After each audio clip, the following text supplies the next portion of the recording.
le dessin en symétrie.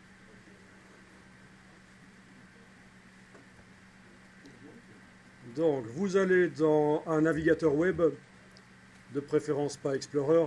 Est-ce que vous avez Firefox installé?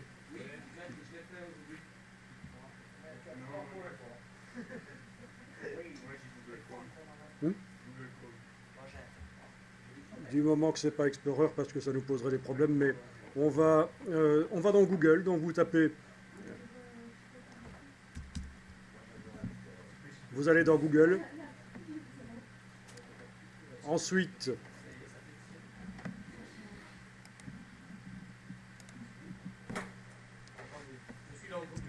vous allez taper pantalon en anglais, parce que le web c'est principalement de l'anglais. Voilà. Vous appuyez donc voilà, bon, sur la touche entrée si nécessaire, puis vous allez demander que ça affiche les images. Voilà. Alors, vous allez prendre un pantalon vu quand même assez bien de face. C'est juste un pantalon qui va nous servir de référence pour tracer par-dessus, ça va être un modèle. Donc vous choisissez un pantalon. Alors, ce que je vous conseille de faire quand vous êtes dans les résultats à Google ici, c'est de faire un clic droit et demander d'ouvrir le lien dans un nouvel onglet. Quel est l'intérêt? C'est que vous n'avez pas quitté les résultats Google, vous avez ouvert le lien dans un nouvel onglet et vous pouvez aller voir dans le nouvel onglet. Et vous pouvez faire ça donc pour plusieurs pantalons si vous voulez. Bouton droit de la souris, ouvrir le lien dans un nouvel onglet. Parce qu'il n'y a rien de pire que de cliquer directement sur le lien et donc vous quittez votre page de résultats Google et si le lien c'était pas bon, ben vous devez recommencer la recherche, aller en arrière, enfin c'est compliqué. Donc bonne astuce de faire comme ceci.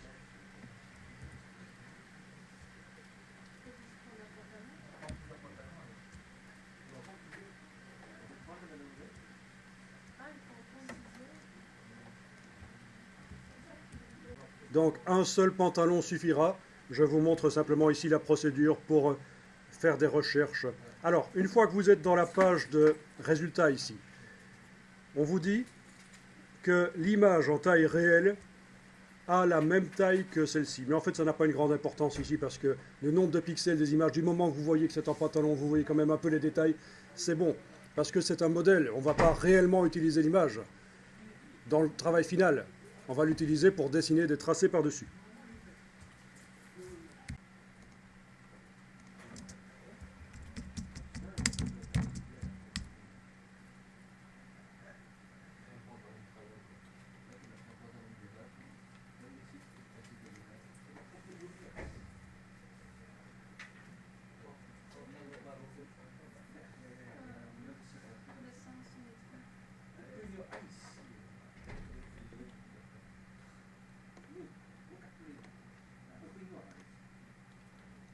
Alors, une fois que vous avez le résultat ici affiché dans Google, je vous conseille de passer par Photoshop. On pourrait directement enregistrer l'image sur le disque dur, mais ça pose parfois des problèmes.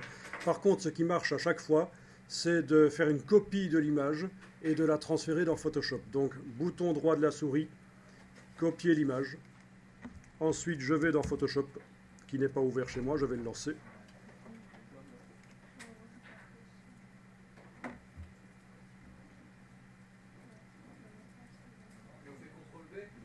Et on fait une nouvelle image dans Photoshop, fichier nouveau.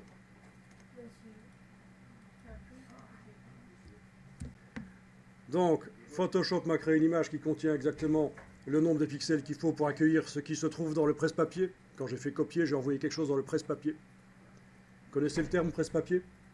Ça vous dit quelque chose vaguement? C'est la zone qui sert de transfert d'informations entre les logiciels. Le presse-papier, le clipboard. Donc ensuite, édition, coller. Donc encore une fois, je vous rappelle que j'aurais pu, au départ d'ici, l'enregistrer directement du navigateur vers le disque dur, mais parfois ça pose des problèmes, des complications, et donc ici j'ai fait bouton droit, copier l'image, parce que parfois il ne voudra pas enregistrer l'image, il va proposer d'enregistrer de HTML.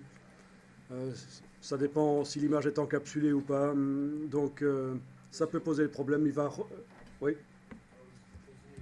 Et donc dans Photoshop, il suffit de faire fichier nouveau document. Ça crée une image blanche qui a la bonne dimension au niveau nombre de pixels largeur hauteur. Et puis je fais édition, coller. Et sur un calque, il y a mon image qui arrive. Voilà.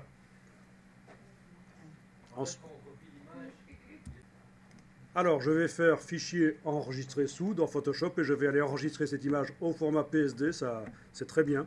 Vous allez constater plus tard dans Illustrator que le format PSD est très intéressant. Il va nous permettre de contrôler un résultat dans Illustrator au départ de Photoshop.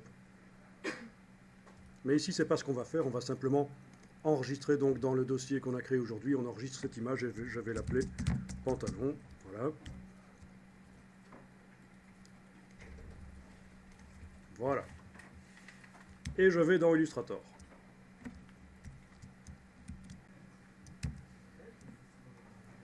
Donc je vais remettre un peu d'ordre dans mes palettes puisque je redémarre un nouveau travail ici. Je vais remettre la configuration, les indispensables. Remettre la palette des outils en 2 colonnes dans mon cas. Et puis je crée un nouveau document, fichier nouveau. A4 vertical, c'est bon. C'est de toute façon le plan de travail initial. Ça n'a pas une importance énorme, puisque après, si je crée un graphisme ici, je peux le transférer dans un autre document Illustrator pour le combiner avec d'autres graphismes. On enlève le plan de travail là. Vous n'avez pas besoin de l'enlever, mais vous pouvez l'enlever si vous voulez, ça n'a pas d'importance. On l'appelle comment? Pantalon aussi? Non, tout à fait de... Oui, mais on ne l'a pas encore enregistré. C'est en symétrie. Donc, je vais importer.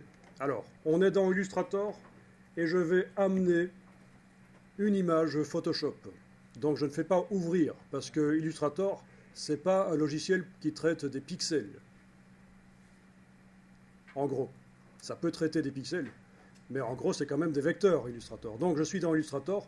Quand je vais amener une image pixel, je ne fais pas ouvrir, je fais importer. Et l'inverse est vrai aussi. Si je suis dans Photoshop et que je veux amener dans Photoshop des vecteurs, je ne fais pas fichier ouvrir, je fais fichier importer.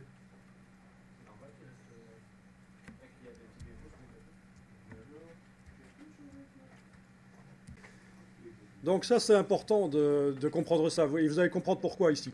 Alors, on fait fichier importer et on va chercher sur le disque dur le fichier qu'on a ramené de Google. Voilà.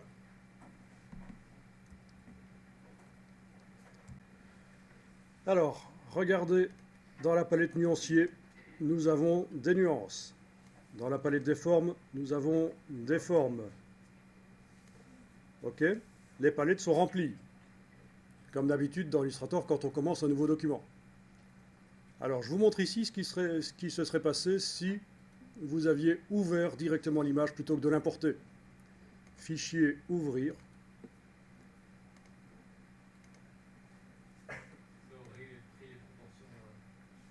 Donc, j'ai mon image.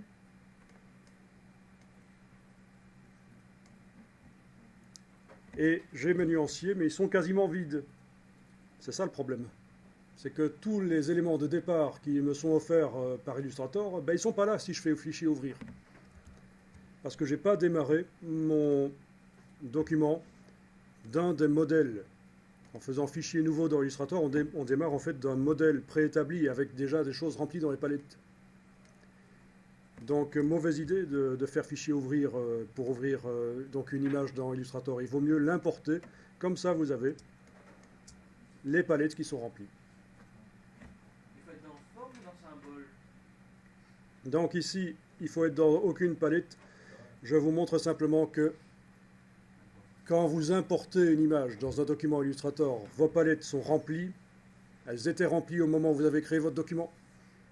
Mais si vous faites l'erreur de faire fichier ouvrir, d'ouvrir une image pixel dans un logiciel vectoriel comme celui-ci, le résultat semble être le même, mais toutes les palettes sont vides. La palette nuancier est vide, la palette des formes est vide. Et si je vais vérifier toutes les autres palettes, elles sont quasiment vides aussi. D'accord? Donc problème. Donc voilà pourquoi il ne faut pas ouvrir une image pixel dans Illustrator, il faut l'importer. Est-ce que c'est clair pour tout le monde? D'accord, donc vous avez ici importé le document. On va dans la palette des calques, menu fenêtre calque, et on va dire que ce calque va servir de modèle. L'image ici, ce qui m'intéresse, c'est que ce soit un modèle en fond. Et pour faire ça, je vais double-cliquer sur le calque pour le transformer en calque modèle. Je double-clique sur lui à cet endroit-ci. Donc, à droite du nom. Les options pour ce calque, elles arrivent ici. Et vous avez une option qui s'appelle modèle. Alors, regardez ce qui se passe quand vous cliquez l'option modèle. Il y a d'autres options qui se désactivent. Il y a notamment l'option imprimer qui se désactive. Ça veut dire que si vous oubliez, au moment d'imprimer votre document final, vous oubliez d'enlever l'œil en face du calque modèle, il ne s'imprimera de toute façon pas, parce qu'il est réglé ici pour qu'il ne s'imprime pas. C'est logique, hein? Un calque modèle, on ne veut pas qu'il s'imprime au final, c'est juste un modèle pour créer des vecteurs dans Illustrator. Et ça va estomper les images à 50%, donc ça va s'affadir. C'est pour qu'on voit mieux les vecteurs qu'on va dessiner par-dessus. Voilà. Donc maintenant, vous avez un calque modèle. Et ce qui m'indique que c'est un calque modèle, c'est que j'ai plus l'œil en face, j'ai une petite représentation de forme géométrique ici. Donc à tout moment, je peux double-cliquer et dire que ce n'est pas un modèle. Je reclique, je dis que c'est un modèle. Bon, alors, ici je simplifie la formation, je ne vais pas tout vous dire. On ne va pas tout faire. Je vais simplement vous dire que au moment où j'ai importé l'image, il y avait déjà une case à cocher que j'aurais pu cocher pour que ça fasse directement ça. Mais ici, je l'ai fait par la suite. J'ai importé l'image en tant qu'image normale et puis j'ai dit que c'était un modèle. Mais donc sachez qu'au moment où on importe, on peut cocher, oui, on peut déjà dire que ça va être un modèle. Mais ça revient au même. Alors, je vais enregistrer le document Illustrator sur le disque dur, fichier enregistré sous. Je peux l'appeler pantalon. Le même nom que l'image Photoshop, ce n'est pas un problème puisque l'extension n'est pas la même.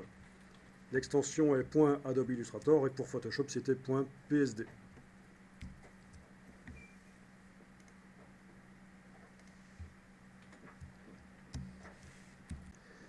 Donc, ce qu'on va faire ici, c'est qu'on va dessiner avec la plume. Donc, avec la plume qui est ici, on va dessiner le pantalon, mais vu qu'il est symétrique, on va dessiner que la moitié. Enfin, il n'est pas tout à fait symétrique, mais nous, on va obtenir finalement un pantalon tout à fait symétrique, qu'on pourra les modifier après s'il faut, pour enlever un peu de ce côté symétrique. Enfin, nouveau calque, alors je suppose que ça va être dessus. Donc d'habitude, je montre ça avec des vases, parce que les vases, c'est symétrique. Mais en fait, ça marchera pour tous les objets symétriques. Pour dessiner un avion aussi, vu de haut. Enfin, tout ça, ça marche. Alors, on va créer donc un nouveau calque, en effet. Je clique sur le bloc de feuilles pour créer un nouveau calque. Je vais faire apparaître maintenant les règles. Donc, menu affichage.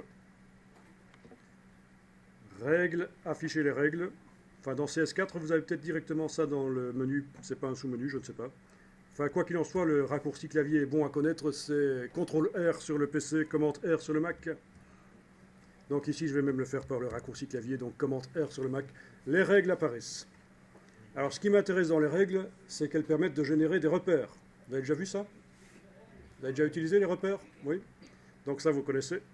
Donc il me faut un repère vertical qui passe au milieu du pantalon. Donc je positionne le pointeur sur le repère de gauche.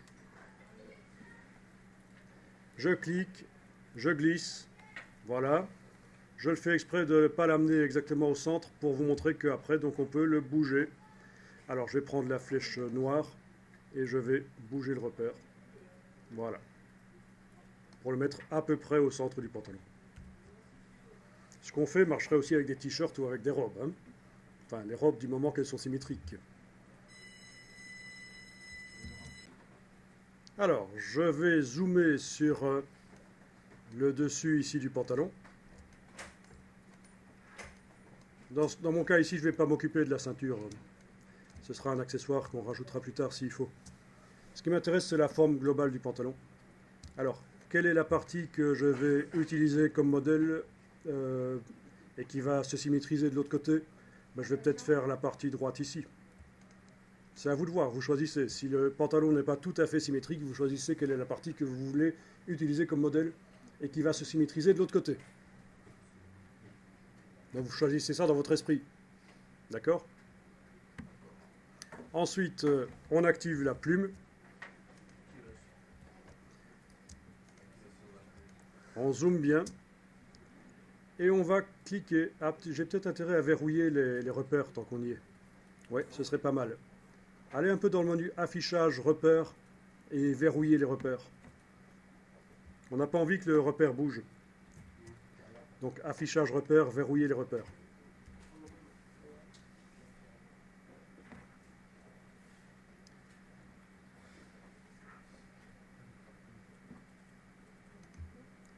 Ok, ça marche? Ben oui. Donc on a découpé un côté du pantalon. Alors, je positionne la plume sur le repère, à l'endroit du haut du pantalon, ici dans ce cas-ci, et je clique. Donc je viens d'amener un point. D'accord?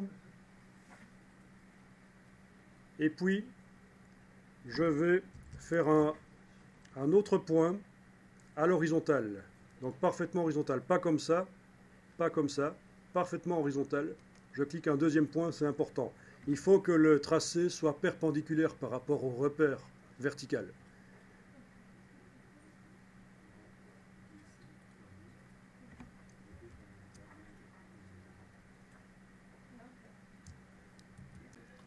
Alors, quand vous zoomez sur le trait ici, est-ce qu'il a une couleur? Oui, il y a le rouge des vecteurs, mais en lui-même, est-ce qu'il a une couleur?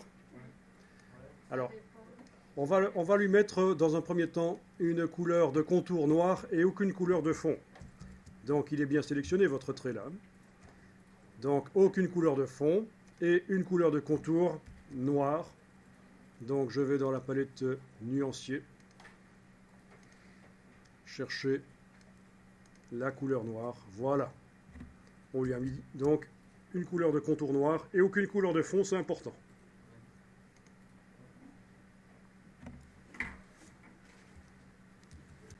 Et avant de dessiner la suite, Monsieur, il y a moyen d'agrandir. je vous propose d'enregistrer le fichier, on ne sait jamais, hein. Fichier enregistré sous, comme ça vous allez en plus garder, si vous changez le nom ici, vous allez garder les différentes étapes. C'est aussi une manière de vous souvenir de la procédure. Donc, je vais l'appeler pantalon-01 ici. Voilà.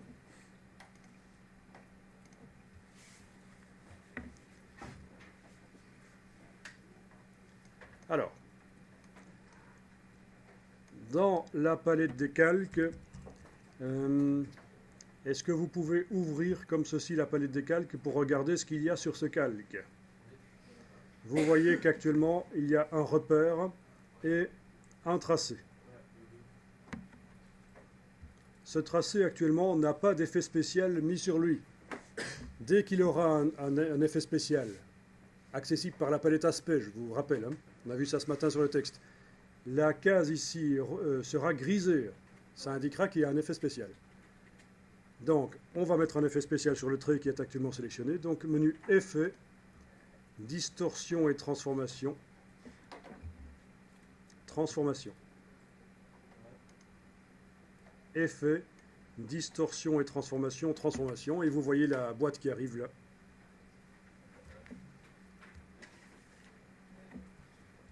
Alors, je coche la case aperçu.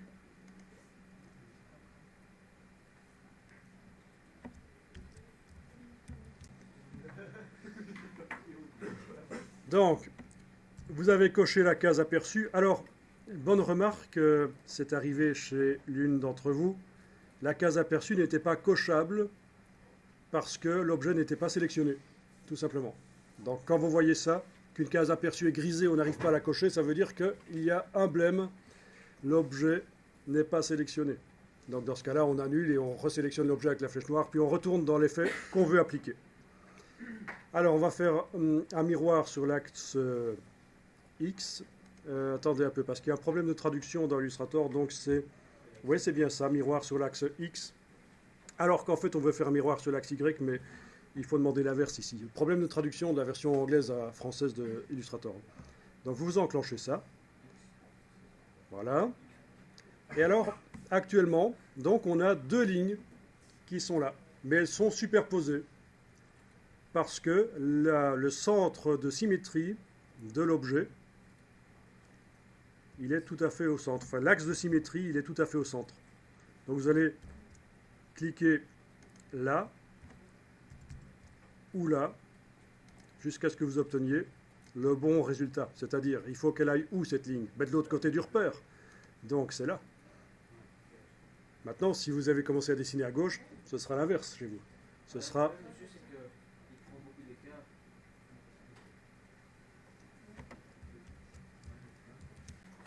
Alors, vous voyez ce qui se passe en fait, la ligne qu'on a tracée ici, de ce côté-là, les vecteurs restent toujours là, mais on a une image de la ligne qui passe de l'autre côté. Je sais pas encore faire un tracé, parce qu'en fait, de l'autre côté. Mais en fait, là, on a un petit problème, c'est qu'il faudrait que l'image de la ligne reste aussi de ce côté-ci.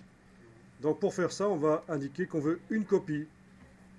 On ne veut pas simplement symétriser la ligne, mais on veut faire une copie symétrique. Donc je mets 1 ici, touche tabulation pour valider, et voilà. J'ai bien la ligne noire de ce côté-là, avec ses vecteurs, et une image de la ligne noire de l'autre côté.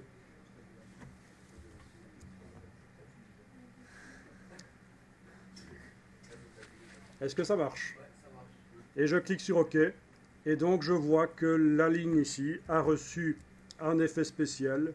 Quel effet spécial? Pour le voir, je dois aller voir dans la palette Aspect, menu Fenêtre, Aspect. Et donc, quand on trace de l'autre côté, ça va faire la même chose. De l'autre côté. Donc à partir de là, je vais peut-être zoomer un peu en arrière. Ah oui, je voulais vous montrer que dans la palette Aspect, donc nous avons mis un effet de transformation sur la ligne. D'accord? Donc, je continue à dessiner, et pour ça, je vais peut-être zoomer en arrière. Je n'ai pas besoin d'être aussi près, c'était juste pour faire une ligne parfaitement perpendiculaire que je voulais faire ça. Voilà. Ah oui, là, il faut que j'indique, là, je fais commande Z, il faut que j'indique avec la plume que je continue le tracé à partir de là. Donc, avec la plume, je clique sur le dernier point d'ancrage. Vous voyez que la plume change d'aspect, là? Il faut que j'indique que je raccroche le tracé à ce moment-là. Voilà. Donc, là je dessine, et ça dessine en symétrie. Donc je dessine la partie ici, droite. Alors je vous laisse faire comme vous le sentez. Ça n'a pas une importance énorme que vous utilisiez les vecteurs comme il faut ici. C'est déjà pas mal d'arriver à faire le dessin en symétrie.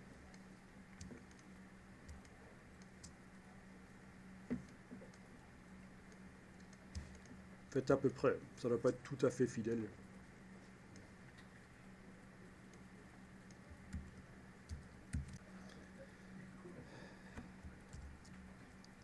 Ah, vous savez comment on fait quand on a des changements de direction comme ça? Oui, oui. Ça s'appelle sur Alt et on met des points dessus. Sur Alt et vous avez, et vous faites quoi? Et on dépasse La poignée? la poignée. D'accord.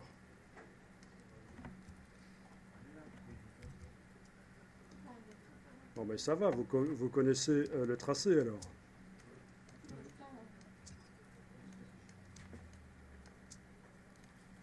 On peut aussi vectoriser pour les générer automatiquement. Mais ça ne marche pas à tous les coups, il faut savoir utiliser les tracés de temps en temps quand même. Monsieur, on est obligé de tracer quand la ligne est verte.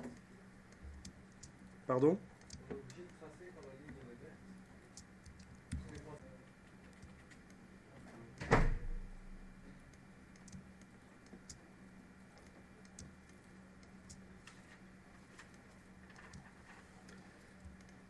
Et voilà, vous avez finalement un pantalon dessiné en symétrie automatiquement. Donc si j'enlève l'œil, entre guillemets, l'œil, si j'enlève ça en face du calque qui sert de modèle, je vois mon pantalon symétrique. Là. Voilà. Donc ça, c'est pas mal. Pour tout ce qui est symétrique, ça va vous faciliter la tâche. Vous allez pouvoir dessiner et voir directement ce que ça donne de l'autre côté.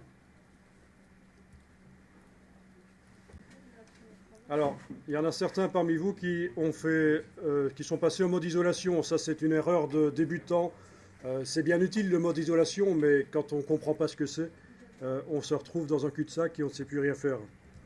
Donc, quand vous double-cliquez sur un objet, vous êtes passé en mode isolation. Donc, dans la palette des calques, vous n'avez plus l'accès au calque.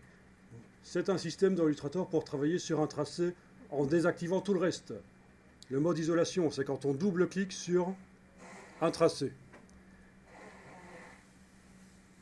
Pour sortir du mode isolation, une des solutions, c'est le fil d'Ariane qui est ici au-dessus. Ça vous indique que vous êtes en train de travailler sur un tracé qui se trouve sur le calque 2. Et quand vous voulez sortir de là, vous cliquez sur la flèche ici. Une fois, deux fois, voilà, vous êtes sorti du mode isolation et je retrouve tout le contenu de ma palette des calques. Donc ça, c'est une erreur habituelle du débutant Illustrator, le mode isolation. On double-clique sur un objet, on n'a plus accès au reste, on se demande pourquoi.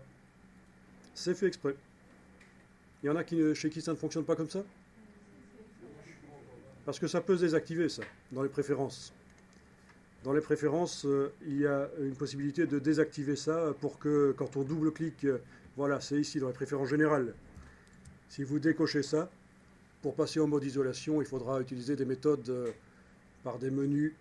Donc, vous n'allez pas, par erreur, passer en mode isolation.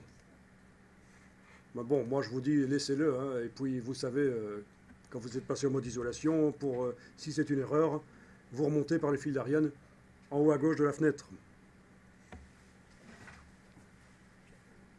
Alors, on va enregistrer le document. On n'est jamais trop prudent, il ne faudrait pas perdre tout ça et qu'on doive recommencer.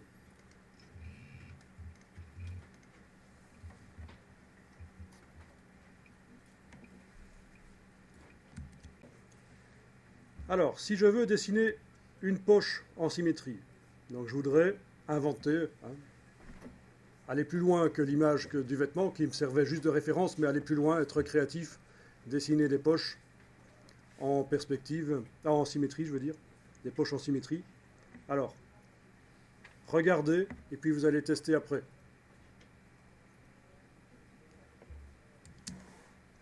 Donc ici, sur le calque, je vais prendre la plume et je vais dessiner une poche. Bon, je ne suis pas très doué pour les poches, quoique il fut un temps où j'ai étudié le stylisme, mais c'était il y a longtemps. Ok, on va dire que c'est une poche, et j'aurais voulu qu'elle soit de l'autre côté aussi. Ben ça ne marche pas, parce que je viens de faire un nouveau tracé. Je viens de faire un nouveau tracé qui n'a pas l'effet spécial.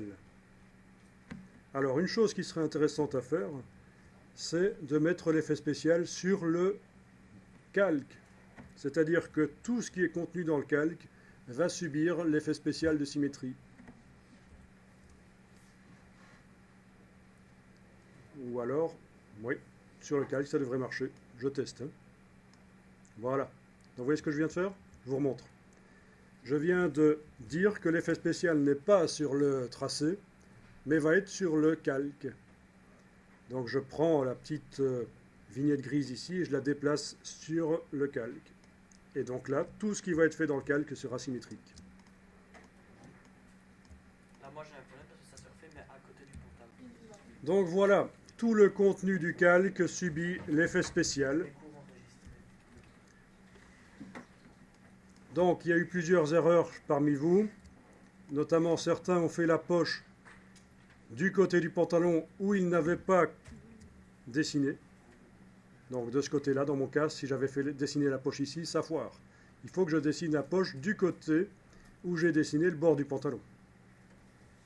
Première chose. Deuxièmement, il y en a certains qui ont fait d'autres erreurs. Quand ils ont déplacé la vignette ici, ils ont enfoncé la touche Alt et déplacé une copie ici. Ça ne marche pas non plus. Voilà ce que ça fait. Donc, dans ce cas-là, je reviens en arrière pour supprimer un des deux aspects. parce qu'il m'en faut qu'un seul et il faut qu'il soit sur le calque. Soit je reviens en arrière pour supprimer un des deux aspects, soit dans la palette aspect, je vais, en ayant l'objet sélectionné, quoique, est-ce qu'on pourrait le mettre à la corbeille directement? Je crois pas. Je vais essayer. Si, ça marche. Donc j'ai rien dit. J'allais vous montrer une autre méthode. On prend simplement l'aspect ici, on le met à la corbeille. Ça l'a supprimé. Et donc l'aspect qui reste et qui est sur le tracé du contour du pantalon, pour que il puisse cet aspect agir sur tout ce que je mets sur le calque, je le déplace sans enfoncer la touche Alt, c'est pas une copie que je fais, je le déplace sur le calque. Et voilà, donc tout ce qui est contenu sur le calque aura maintenant cet effet de symétrie. Donc je peux aller m'amuser à faire des essais, à délirer. Donc dans ce cas-là, voilà, on va faire... Donc vous jouez les stylistes là.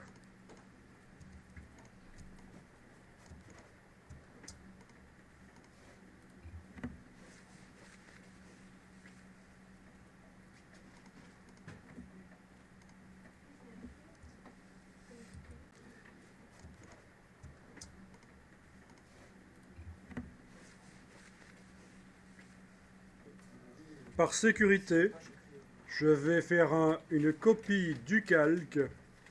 Je vais faire une copie du calque. Donc j'amène le calque sur le bloc de feuilles, puis je vais verrouiller le calque ici et le désafficher. Je continue donc à travailler sur calque 2 copies. C'est une sécurité pour être sûr de ne pas faire de gaffe, de ne pas tout perdre si je fais une erreur.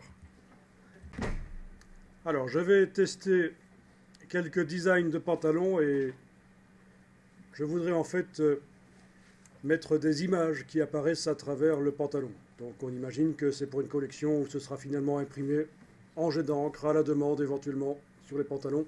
C'est des choses qui se font actuellement. Donc il faudrait que les deux parties du pantalon, cette partie-ci et celle-là, ne forment qu'une seule forme. Il faut que ça devienne une seule forme. Actuellement, j'ai des vecteurs de ce côté-là du repère vertical, mais de ce côté-ci, ce n'est pas des vecteurs, c'est une image des vecteurs qui sont là. On est d'accord? C'est un miroir. Alors, ce que nous allons faire, c'est que nous allons sélectionner la totalité du contenu du calque. Donc, vous cliquez sur la cible ici pour sélectionner la totalité du contenu. On va dire que les 3 tracés qui se sont sélectionnés là, on les met dans un groupe, objet, associé. Donc menu objet, associé, ça fait un groupe. Et alors, l'effet spécial qui est ici, je vais le transférer sur le groupe. Donc ça ne change rien au dessin. Mes 3 tracés qui font mon pantalon là subissent toujours le même effet spécial, mais ça va mieux fonctionner. Donc en fait, dès le départ, plutôt que de transférer l'effet spécial sur le calque, on aurait pu mettre l'objet, le seul qu'on avait, dans un groupe, et mettre l'effet spécial sur un groupe.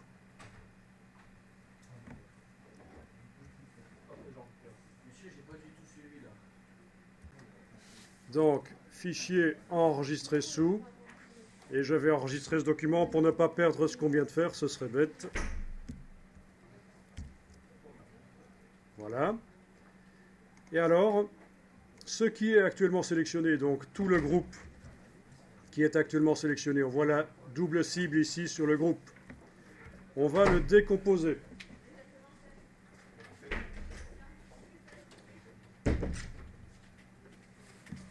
Donc, menu objet, décomposer l'aspect. C'est ça qu'il nous faut. Voilà. Décomposer l'aspect. Et voilà, j'ai des vecteurs de chaque côté. Donc, si je vais dans la palette affichage tracé, si je vais dans le menu affichage tracé, là, je vois qu'en effet, j'ai des vecteurs de chaque côté. Donc, plus possible d'aller bouger d'un côté et que ça se répercute sur l'autre. Il n'y a plus de symétrie.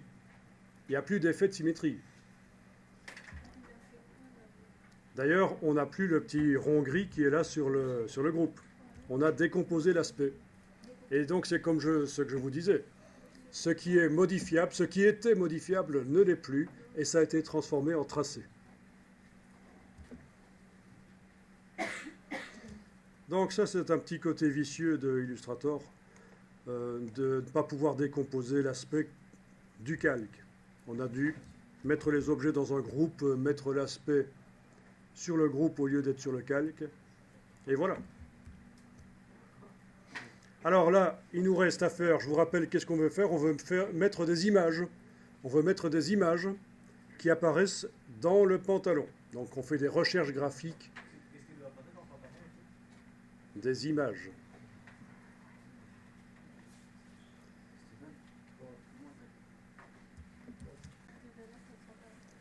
On va faire en sorte que le côté ici du pantalon ainsi que l'autre ne fassent plus qu'une seule forme. Actuellement, ce n'est pas le cas. Si vous prenez la flèche blanche et que vous cliquez à côté de tout pour désactiver, puis vous cliquez, vous dites qu'il a de drôles de jambes. Oui, bon, ça pourra être modifié après. Flèche blanche, je clique à côté pour tout désactiver. Puis je clique sur le côté ici. Vous voyez que c'est une forme. Si je clique sur l'autre, c'est une autre forme. Donc moi, je voudrais, pour l'exercice, pour la suite, que ça ne fasse plus qu'une seule forme. Alors, je vais, avec la flèche blanche et la touche majuscule, je vais activer les deux formes ici. Et alors, on va aller tester avec le Pathfinder pour voir si on peut réunir ça en une seule. Connaissez le Pathfinder ? Bon, alors on va aller tester ça. Menu, fenêtre, Pathfinder. Et on a le bouton ici, réunion. Et donc, est-ce que ça a fonctionné? Ben, pour le voir, je prends la flèche blanche, je clique à côté de tout. Quand je clique sur le côté droit, ça ne marche pas. Super. Alors, ça n'a pas fonctionné, oui. Il y a des raisons pour lesquelles ça peut ne pas fonctionner.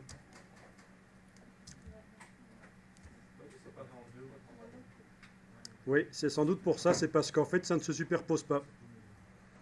Donc, je dois faire en sorte que ça se superpose absolument. Sinon, le Pathfinder, ça ne marchera pas. Oui, je pourrais dessiner un rectangle sur tout ça, peut-être. Oui, on va faire ça comme ça, je ne modifie pas les vecteurs. Alors, est-ce que chez vous, ça a fonctionné? Ok, si ça n'a pas fonctionné, vous regardez, je teste et puis vous allez faire après. Je prends le rectangle, je vais tracer un rectangle ici par-dessus tout, comme ça, voilà. Je vais sélectionner, je vais lui donner aucune couleur de contour, ce sera peut-être plus simple, voilà. Je vais sélectionner à la fois ce rectangle, le côté ici avec la touche majuscule, le côté là, je clique sur, voilà, et ça a marché. Donc, je reviens en arrière pour vous montrer que si ma fusion de deux formes n'a pas fonctionné, ma réunion ici, avec le Pathfinder, malgré que j'avais activé les deux formes,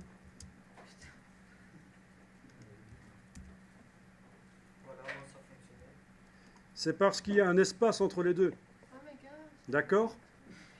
Et ça ne marche pas s'il y a un espace. On ne peut pas réunir deux formes si elles ne sont pas partiellement superposées.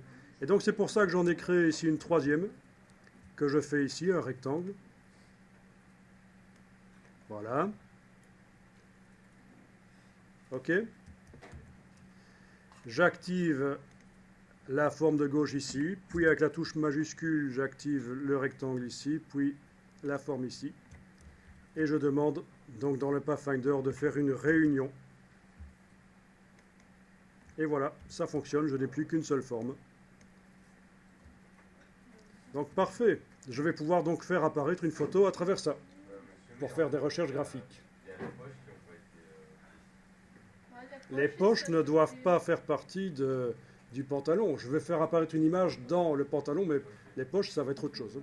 Elles vont pouvoir même être en couleur pour ressortir sur l'image sur le pantalon. Donc, Alors, je vais aller chercher sur Google une image. Ça peut être une texture, ça peut être autre chose. Donc, on va l'utiliser et on va la faire apparaître à travers le pantalon.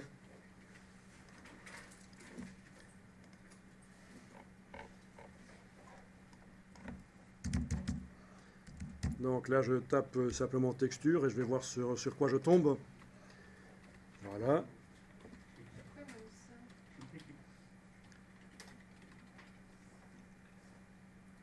ça? Alors,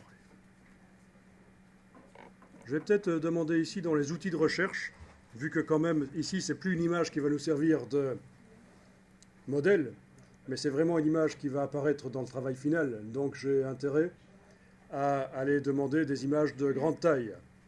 Donc vous avez tapé texture dans le champ de recherche Google. Ici j'ai tapé quelque chose en plus, mais vous n'êtes pas obligé de le faire. Dans les outils de recherche, vous allez demander ici d'afficher d'abord prioritairement les grandes tailles. On cherche quoi, monsieur? Une texture qu'on recherche. Les grandes tailles, voilà. Et alors, je peux demander même que sur les vignettes, ils me mettent les dimensions en pixels des images. Ici, dans affichage standard, je peux demander afficher les tailles. Voilà. Donc, non seulement j'ai demandé qu'il m'affiche les grandes images en premier, mais en plus, qu'il m'affiche les tailles. Et moi, j'ai pas tout ça. Ah, si. Alors, vous remarquez ce que j'ai mis ici entre guillemets, je vous ai dit ça n'a pas d'importance, mais c'est quand même intéressant pour vous. Il faut savoir que les images qui sont sur le web, vous n'avez pas nécessairement le droit de les utiliser.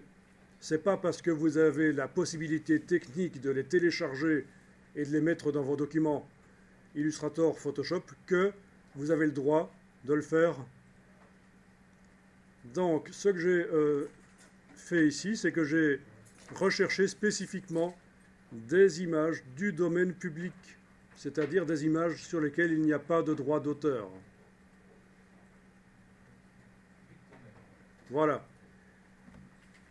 Donc vous n'êtes pas obligé de le faire, je voulais simplement vous signaler ici que contrairement à ce que beaucoup d'étudiants croient, le fait de trouver une image sur Internet ne prouve pas que vous avez le droit d'utiliser. Alors, vous avez aussi des magazines que vous achetez et sur les DVD, on vous propose des images libres de droit. Ça vous dit quelque chose vaguement? Sachez que quand vous allez voir dans les conditions d'utilisation, on vous indique libre de droit pour une utilisation non commerciale. C'est-à-dire, si vous voulez faire un flyer, une affiche et vous faire payer pour ça, vous ne pouvez pas utiliser ces images.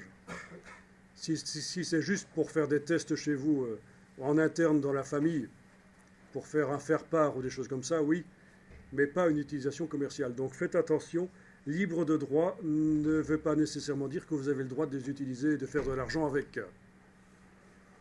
Voilà, donc je ne vais pas m'étendre plus là-dessus ici, c'était juste une petite explication sur les images qu'on trouve sur le web, parce qu'il y a des stagiaires qui m'ont parfois sorti des trucs du style à partir du moment où la personne l'a mis sur le net, ça veut dire qu'elle accepte qu'on l'utilise. C'est tout à fait faux, évidemment. Pourquoi il l'affiche alors, monsieur? Pourquoi il l'affiche? Ben oui, enfin, je suis d'accord qu'à partir du moment où c'est une création de quelqu'un et tout, ouais, mais s'il l'affiche en public, Ben parce qu'il faut bien qu'il communique, le gars. C'est comme toi, quand tu écris un texte pour communiquer. Est-ce que ça veut dire que toutes les personnes qui reçoivent le texte ont les droits d'auteur sur ton texte? Non. Mais tu as bien dû passer par un médium pour te communiquer, voilà. Ok, ben alors je vais aller chercher des textures. Donc toujours le même principe. Bouton droit de la souris, ouvrir le lien dans un nouvel onglet. Je ne quitte pas ma page des résultats. Je vais aller tester des trucs un peu délirants comme ça. Voilà. Vous pouvez tester plusieurs, on va faire plusieurs tests. il faut minimum combien, monsieur? Allez, 2, 3. Non, mais au niveau de.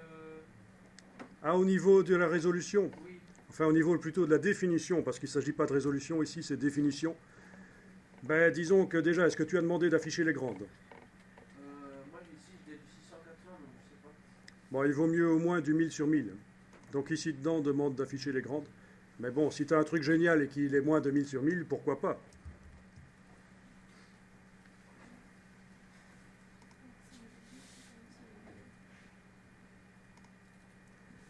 Alors, dans les résultats Google, on vous montre l'image ici, et on vous dit ici, image taille réelle, dans mon cas ici, 1,9 fois plus grand.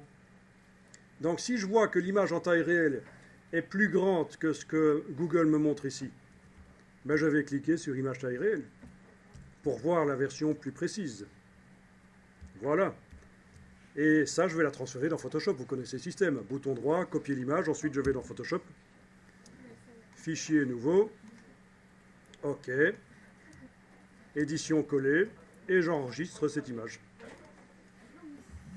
Vous l'enregistrez absolument en PSD. Ça va être intéressant qu'on puisse voir qu'on peut contrôler l'image en dehors de Illustrator via Photoshop.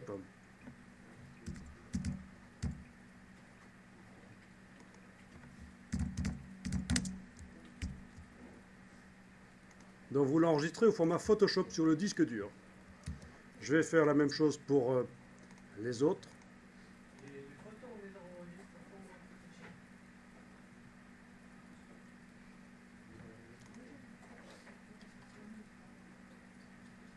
Ben, on a de la chance, l'accès Internet est rapide aujourd'hui. Donc bouton droit de la souris, copier l'image. Dans Photoshop, fichier nouveau. OK. Édition collée. J'enregistre au format PSD.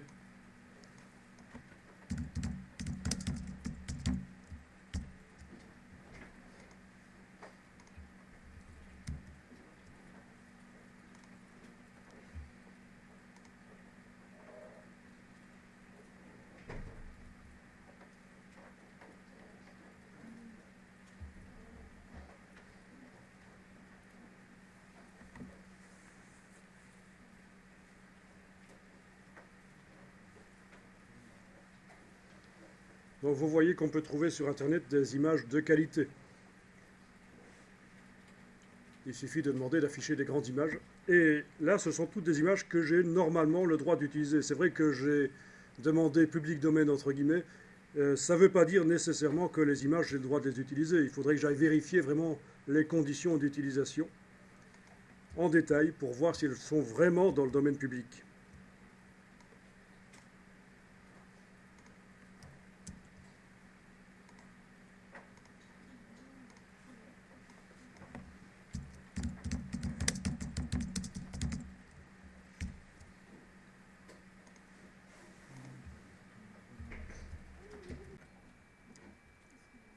Alors, dans Illustrator, je vais aller chercher une des images. Ah, j'ai peut-être intérêt à dupliquer le calque. Ouais, je vais faire comme ça. Je vais dupliquer le calque à nouveau. Sécurité. Verrouiller l'original, enlever l'œil. Donc sécurité parce que je ne voudrais pas qu'on perde ce qu'on a fait avant. J'enregistre l'image, donc dans le fichier du disque dur, j'ai tout ceci qui se trouve. Et alors je vais chercher une image. Fichier importé. Je vais essayer par exemple ma texture rouille ici, pourquoi pas pour commencer. Texture rouille. Alors, ce qui est important, mais je crois qu'il n'y a même pas besoin de vous le dire, parce que c'est le cas chez vous, ce qui est important, c'est que dans la boîte ici d'importation, la case lien, il faut qu'elle soit cochée. Ça veut dire qu'en permanence, Illustrator va regarder ce qui se passe sur le fichier qui est sur le disque dur, le fichier de l'image, il va regarder en permanence ce qui lui arrive. Moi, lien, je ne peux pas cocher, il y a pas de modèle. Donc, dans mon cas ici, je prends l'image que j'ai appelée texture rouille quand je l'ai enregistrée dans Photoshop. Au départ de Photoshop, je l'ai enregistrée sur le disque dur en l'appelant texture rouille. Je m'assure que la case lien est bien cochée, il faut que ce soit le cas. Si ce n'est pas le cas, vous allez passer à côté d'une possibilité assez intéressante de modifier les images de Illustrator au départ de Photoshop. Et on clique sur Importer, et voilà l'image qui arrive. Donc, si j'ouvre le calque, je vois que l'image s'est mise au-dessus de tout le reste, forcément. C'est comme ça que ça se passe dans Illustrator. Les derniers objets créés se superposent aux précédents. Alors, on va faire en sorte que la texture, l'image, ne soit visible qu'à l'endroit du pantalon. Alors, vous avez la possibilité, je le dis en passant parce que ça commence à devenir intéressant, vous avez la possibilité de faire en sorte que les vignettes soient plus grandes, ici, pour mieux voir ce qu'elles contiennent. Dans le menu de la palette des calques, vous avez les options de panneaux tout en bas. Et dans les options de panneaux, vous pouvez demander des grandes vignettes. Vous avez même la possibilité de demander des vignettes encore plus grandes que les grandes. Vous avez ça dans CS4 ? Oui. Donc je pense qu'on peut aller jusqu'à 80, mais je vais essayer avec 100 ici. 100, ça marche aussi. Voilà, j'ai des vignettes de 100 pixels. 100, c'était le maximum. Je pense, si j'essaie de mettre autre chose, 110 par exemple, ok. Oui, il me dit que 100 est le maximum. Donc voilà, j'ai des méga vignettes de 100 pixels de largeur. Donc ça, c'est pas mal. Mais sinon, ça, c'est en allant dans quoi?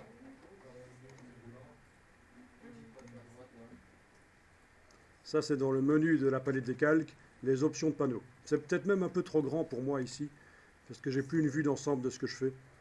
Je vais aller demander des vignettes de 50 pixels, on va dire. Voilà. Donc ça ressemble un peu à ce qu'on avait dans Photoshop. À ce qu'on a dans Photoshop, des vignettes quand même un peu plus grandes que celles que Illustrator nous proposait d'office. Alors, ce qui m'intéresse, c'est que dans l'empilement des objets, la texture, l'image, se situe sous l'objet qui va faire apparaître cette image. L'objet qui va masquer cette image, qui va la masquer partiellement.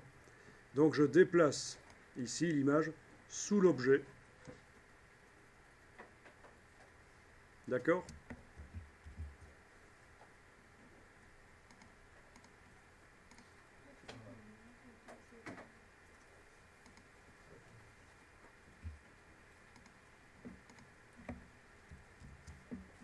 Et je sélectionne les deux. Donc d'une manière ou d'une autre, avec la touche majuscule en cliquant sur les rondelles ici, ou si je suis en affichage par tracé, je vois tout, je peux aller avec la flèche noire, cliquer sur ma forme ici, et avec majuscule, cliquer sur le bord de l'image. En tout cas, voilà, d'une manière ou d'une autre, il faut que les deux soient sélectionnés. Donc il y a un piège dans Illustrator, c'est que on n'est pas dans Photoshop. Il ne faut pas que les vignettes soient bleutées en surbrillance. Il n'y en a qu'une des deux qui est en surbrillance ici, mais les deux objets sont réellement sélectionnés. D'accord ? Donc, ne croyez pas qu'il suffit de faire ceci et ça pour que les deux objets soient sélectionnés. Voilà. Par exemple, si je fais ça, là j'ai cliqué avec la flèche noire à côté de tout pour tout désactiver, pour vous montrer simplement que les deux vignettes peuvent être bleutées dans la palette des calques et pourtant les objets ne sont pas sélectionnés. Donc pour vraiment sélectionner les objets, il faut absolument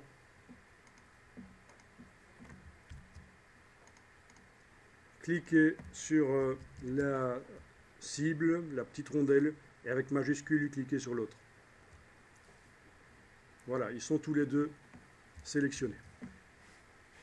Donc petit piège pour ceux qui sont habitués à Photoshop et qui penseraient que pour activer les objets, il suffit de cliquer sur leur vignette, c'est pas le cas. Alors une fois que vous avez fait ça, on va faire un masque d'écrêtage, c'est-à-dire que le pantalon va faire apparaître uniquement là où il se trouve l'image. Donc menu Objet, masque d'écrêtage, créer. Et voilà. Donc ça vous a créé un groupe d'écrêtage. Objet, masque d'écrêtage, créé. Et quand j'ouvre le groupe, je vois la forme du pantalon qui sert maintenant de masque et je vois l'image qui est masquée. Mais on ne voit plus les poches, elles sont en dessous. C'est pas important pour l'instant. Il faut sélectionner avant de faire le masque de décryptage. Donc à partir de là, j'ai encore la possibilité de modifier la texture dans le masque. Donc plusieurs solutions. Soit j'ouvre le groupe, c'est un système d'écrêtage, un système de masque, et je trouve le masque et l'image. Et je clique sur l'image, pour dire que je travaille sur l'image.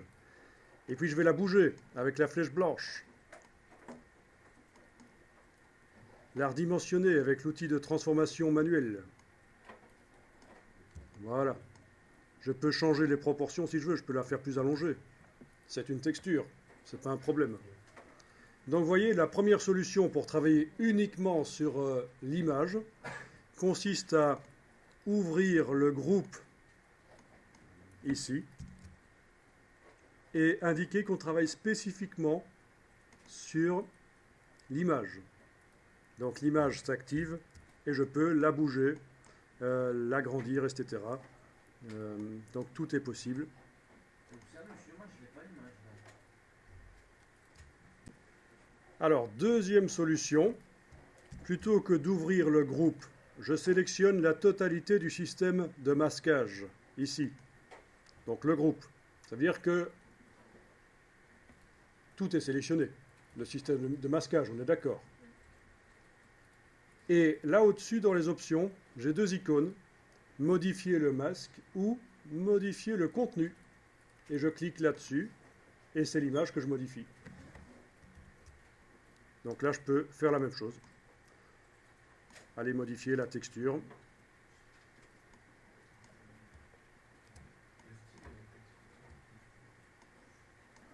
On peut faire des tests comme ça, des recherches. Donc ça, c'est pour des vêtements, mais ça marche pour n'importe quoi.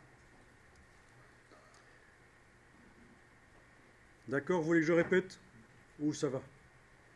Du moment où vous y arrivez d'une des deux manières, soit en ouvrant le groupe et en ciblant spécifiquement la texture, soit sans ouvrir le groupe, en activant le groupe et en choisissant là au-dessus de travailler sur le contenu plutôt que sur le contenant. Donc ce n'est pas le masque qu'on modifie, c'est le contenu. Voilà.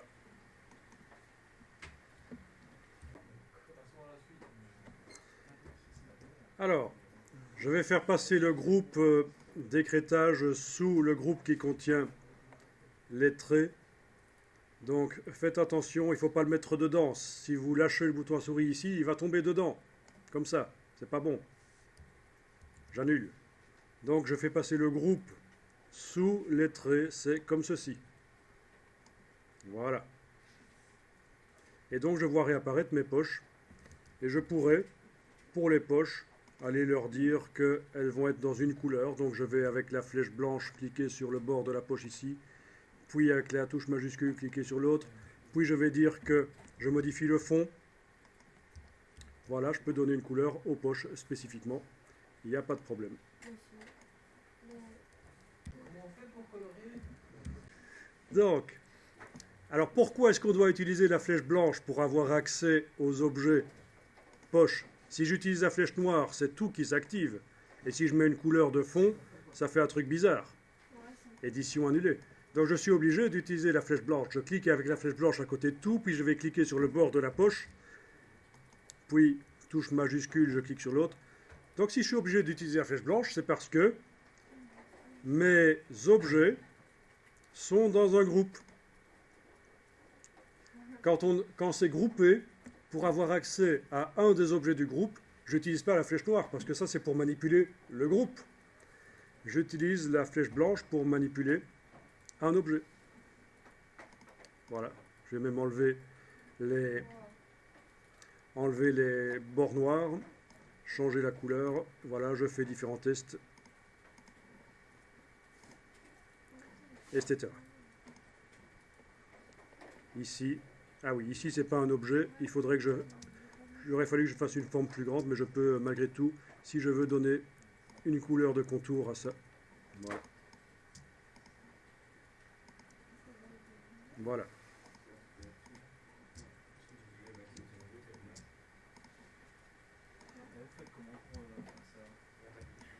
Ça, c'est juste des traits que j'avais fait. Je ne sais pas leur donner une couleur de fond, donc je leur ai donné une couleur de contour blanche ici aux traits que j'avais fait. Ok, même chose pour l'extérieur du pantalon, je pourrais très bien changer la couleur aussi. Bon, voilà, vous avez donc un aperçu de ce qu'on peut faire. Je vais enregistrer le document, je ne voudrais pas perdre ça. Et alors, dernière chose que je vous montre aujourd'hui, puis vous essayez de voir si vous arrivez à refaire ce genre de choses avec d'autres images éventuellement. Ah oui, si vous voulez faire avec les autres images, ce que je vous conseille de faire, c'est sélectionner tout le contenu du calque. Oui, on va même carrément dupliquer le calque. Vous dupliquez, si vous voulez tester avec d'autres images, ça va être un peu plus compliqué. Non, pour le faire avec les autres images, on fera ça demain matin.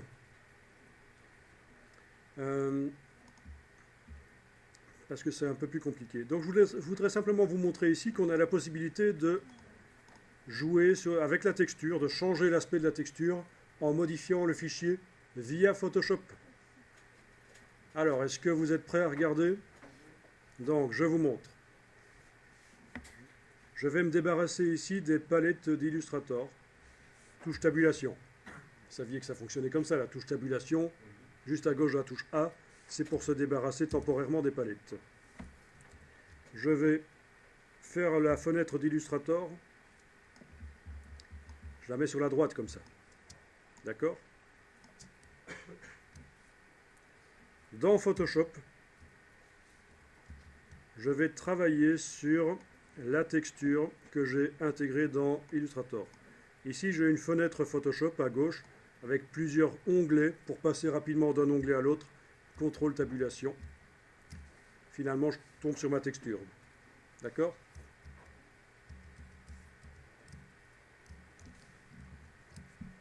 Bon, je ne vous dis pas tout ici parce que ce n'est pas une formation Photoshop. En tout cas, voilà, j'ai ma texture à gauche, ouverte dans Photoshop, et à droite, c'est mon document Illustrator. Alors voilà ce que je vais faire.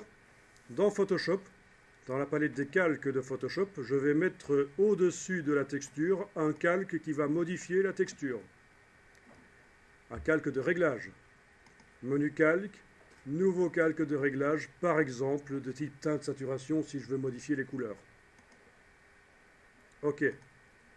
La palette réglage apparaît quelque part sur l'écran. Je modifie. Voilà. J'ai peut-être intérêt aussi à modifier la luminosité, tant que j'y suis. Je vais ajouter un autre calque de réglage de type courbe. OK. Pour aller modifier la luminosité et le contraste. Voilà. On va dire que ça me plaît. Et je vais enregistrer l'image Photoshop sur le disque dur. Fichier enregistré. Et je viens dans Illustrator. Illustrator me dit que des fichiers ont été modifiés. Vous vous souvenez que le fichier image qu'on a importé, il est lié. Ça veut dire qu'Illustrator en permanence regarde ce qui arrive au fichier sur le disque dur. Et le fichier, je viens de le modifier par Photoshop. Donc je réponds, voulez-vous les mettre à jour maintenant? Oui. Et voilà, j'ai mon image modifiée. Je recommence, je trouve que c'est pas si bien que ça. Je vais aller modifier la saturation ici, voilà, je voudrais plutôt ça. Je fais fichier enregistré. Je reviens dans Illustrator, oui, et voilà, etc., etc. Alors, dernière chose, et puis je vous laisse tester. Je vais faire en sorte que la mise à jour soit automatique dans Illustrator. Je suis dans Illustrator. Illustrator, préférences, gestion des fichiers. Illustrator, préférences, gestion des fichiers. Mettre à jour les liens. C'est quoi Illustrator chez vous? Donc chez vous, c'est édition préférence sur PC. Mettre à jour les liens automatiquement. Ça veut dire qu'à partir de là, quand je modifie quelque chose ici dans Photoshop, Moi, il n'y a pas mettre à jour les préférences et pas jour les liens. voilà, on va dire que ça, c'est un truc que je trouve sympa. Je fais fichier enregistré. Je vais voir dans Illustrator et ça change tout de suite. Voilà, donc très intéressant d'utiliser ensemble deux logiciels comme ça. Très très intéressant. Je vais même faire ici peut-être un petit négatif partiel sur la texture.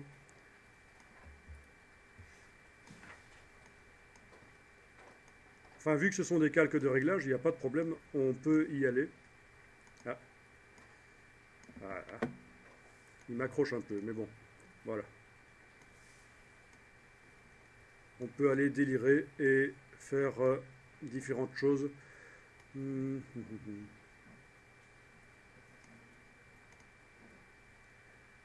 Ouais. Non, je ne vais pas tout vous montrer ici, sinon ça va être difficile. C'est pas une formation Photoshop non plus. Donc pour que ça se mette à jour, il ne suffit pas d'attendre après avoir enregistré dans Photoshop. Il faut cliquer sur le document Illustrator. D'accord? Donc voilà.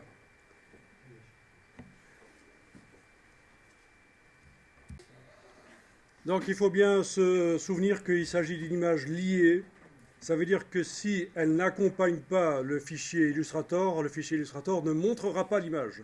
Donc ça veut dire concrètement que si vous transférez le fichier Illustrator quelque part, il faut absolument que l'image accompagne. Donc ça c'est mon fichier Illustrator et ça c'est l'image qui est utilisée par mon fichier Illustrator. Si l'image change de nom ou quoi que ce soit, ici je vais la changer légèrement de nom, Illustrator va avoir un gros problème à ce moment-là. Il me dit que l'image est introuvable, j'ignore. Bon, dans ce cas-là, il me garde quand même quelque chose là, mais la fois suivante que je vais ouvrir, je risque d'avoir un problème, je pense. Ouvrir les fichiers récents. Voilà, ignorer. Et donc voilà, mon pantalon n'a plus la texture. Logique, hein. Si l'image change de nom ou n'accompagne pas le fichier Illustrator, problème. Donc ici, je vais lui redonner son nom qu'elle avait avant. Voilà.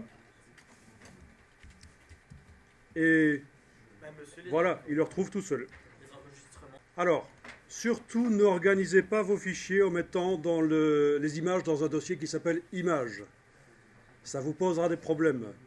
Il vaut mieux qu'il soit au même niveau que le document Illustrator. Pourquoi? Parce qu'à ce moment-là, Illustrator va retenir le chemin. Il va retenir que ça se trouve dans le dossier image qui se trouve sur tel disque dur qui porte tel nom. Et si vous transférez ça chez quelqu'un d'autre qui a un disque dur qui porte un autre nom, vous risquez d'avoir des problèmes. L'Illustrator risque de ne pas retrouver les images. Donc c'est comme InDesign, il vaut mieux mettre les images au même niveau que le document. Pas dans un dossier spécial. Donc voilà, pour que ça marche bien chez vous, gardez les images au même niveau que le document Illustrator, tout simplement.